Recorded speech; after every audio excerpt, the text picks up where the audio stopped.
દિલ્હી આંદોલન જોરશોરથી ચાલી રહ્યું છે અને આને આંદોલનના પડઘા ચારે બાજુ દરેક રાજ્યમાં પડી રહ્યા છે। નાગપુરમાં પણ આંદોલન ચાલુ થયું છે, બિહારમાં પણ આંદોલન ચાલુ થયું છે અને ગુજરાતમાં જામનગર, રાજકોટ, સુરત અને ઘણા બીજા શહેરોમાં પણ આ આંદોલન ચાલુ થઈ ગયું છે। માટે આંદોલન જોર પકડી રહ્યું છે અને આંદોલનથી સરકાર થોડી ગભરાઈ પણ ગઈ છે।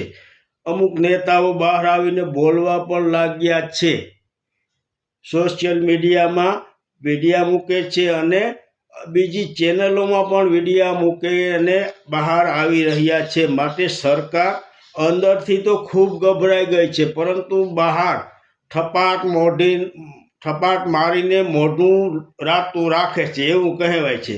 બહારથી બહુ ગભરાયેલી દેખાતી નથી, પણ અંદરથી ખૂબ ગભરાયેલી છે।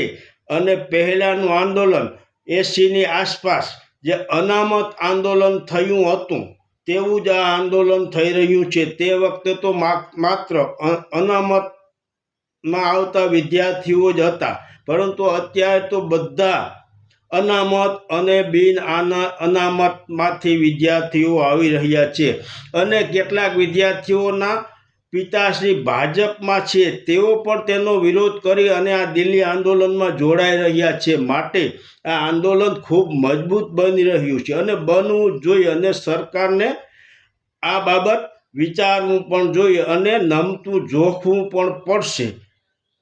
માટે આ આંદોલન ખૂબ સફળ રહ્યું છે અને સફળ રહેવું જોઈએ। જય માતાજી।